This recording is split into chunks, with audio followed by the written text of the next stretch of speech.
Hello hi అండి, నమస్తే. Welcome to SS flavours and melody. ఈ రోజు మా రెసిపీ ఎగ్ తవ్వ మసాలా. దీనికి కావాల్సిన పదార్థాలు: ముందుగా 4 బాయిల్డ్ ఎగ్స్ తీసుకున్నానండి, 2 పీసెస్గా కట్ చేసుకున్నాను. తగినంత ఉప్పు, 1.5 టీ స్పూన్ కారము, 1/2 టీ స్పూన్ పసుపు, కొంచెం గరం మసాలా, 1 టీ స్పూన్ ధనియాల పౌడరు, ఒక 3 టేబుల్ స్పూన్ ఆఫ్ ఆయిల్ తీసుకున్నానండి. ఒక పెద్ద సైజ్ ఆనియన్ సన్నగా కట్ చేసి పెట్టుకున్నాను, 4 పచ్చిమిర్చి, కొంచెం కొత్తిమీర, ఒక 4 to 5 వెల్లుల్లి రెప్పలు. ఇప్పుడు తయారు చేసే విధానం చూద్దాం. మిక్సర్ జార్లోకి పచ్చిమిర్చి, కొంచెం కొత్తిమీర, 4 to 5 వెల్లుల్లి రెప్పలు, దీన్ని మెత్తగా పేస్ట్ చేసుకుందామండి. కొంచెం వాటర్ వేసుకొని ముందుగా స్టవ్ వెలిగించి ఒక ప్యాన్ పెట్టుకున్నానండి. దీంట్లోకి ఒక 2 table spoon of oil add చేశాను. ఈ ఆయిల్ కొంచెం హీట్ అయిన తర్వాత దీంట్లోకి ఎగ్స్ యాడ్ చేద్దాము. 2 పీసెస్గా కట్ చేసి పెట్టుకున్నాం కదా, ఈ ఎగ్స్ యాడ్ చేద్దామండి.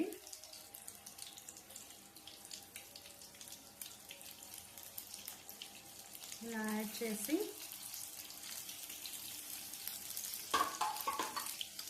దీని మీద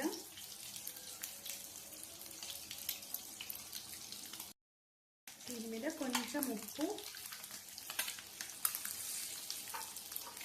అలాగే 1/2 టేబుల్ స్పూన్ ఆఫ్ కారం యాడ్ చేశానండి. కొంచెం పసుపు యాడ్ చేసి కొంచెం ఇవి ఫ్రై అయ్యేంత వరకు పెట్టుకున్నాము. ఇలా ఒక 2 మినిట్స్ ఫ్రై చేసి దీన్ని పక్కకి తీసుకున్నాము.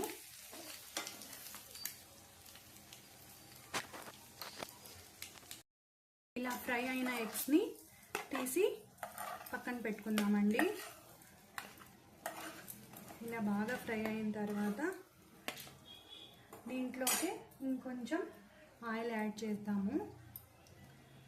ఆయిల్ యాడ్ చేసి మనం సన్నగా తరిగి పెట్టుకున్నాం కదా, ఈ ఆనియన్స్ వేసుకుందాము.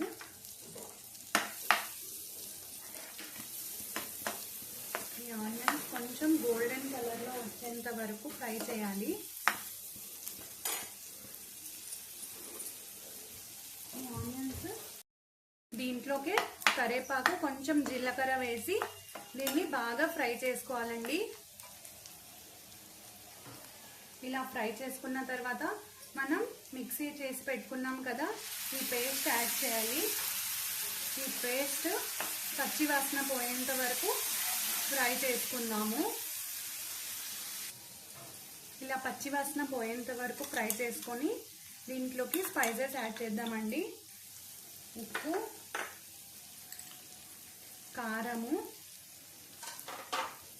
ధనియాల పౌడర్, ఇదంతా ఒకసారి బాగా కలిపి మిక్స్ చేసుకుందాము.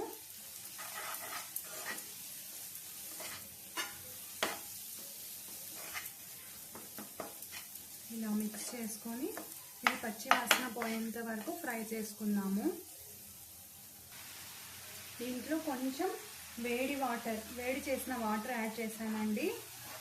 ఇలా వాటర్ యాడ్ చేసి దీన్ని కొద్దిసేపు మూత పెట్టేద్దాము, ఒక 2 మినిట్స్. ఇలా మూత పెట్టి ఒక 2 to 3 మినిట్స్ దీన్ని బాగా ఫ్రై అయినిద్దాం. ఇలా మూత ఓపెన్ చేసి ఒకసారి బాగా కలుపుకొని దీంట్లోకి ఫ్రై చేసుకున్నాం కదా, ఈ ఎగ్స్ యాడ్ చేద్దామండి. ఈ ఎగ్స్ ఈ మసాలా పట్టేంత వరకు ఒకసారి మెల్లగా ఇలా కలుపుకొని దీని మీద కొత్తిమీర గార్నిష్ చేసుకున్నాము.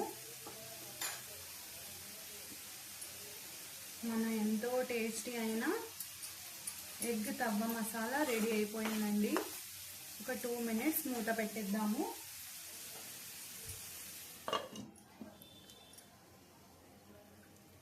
చూడండి, మన ఎగ్ తవ్వ మసాలా రెడీ అయిపోయింది. త్వరగా సర్వ్ చేసుకున్నాము. దీన్ని అన్నంలో, చపాతీలో చాలా బాగుంటుందండి. త్వరగా కూడా చేసుకోవచ్చు. ఇది అన్నంలో చపాతీలో చాలా బాగుంటుందండి. టేస్ట్ సూపర్గా కుదిరింది. ఈ రెసిపీ మీకు నచ్చితే లైక్ చేయండి, షేర్ చేయండి, అలాగే మా ఛానల్ని తప్పకుండా సబ్స్క్రైబ్ చేసుకోండి, లైక్ చేయండి. Thank you.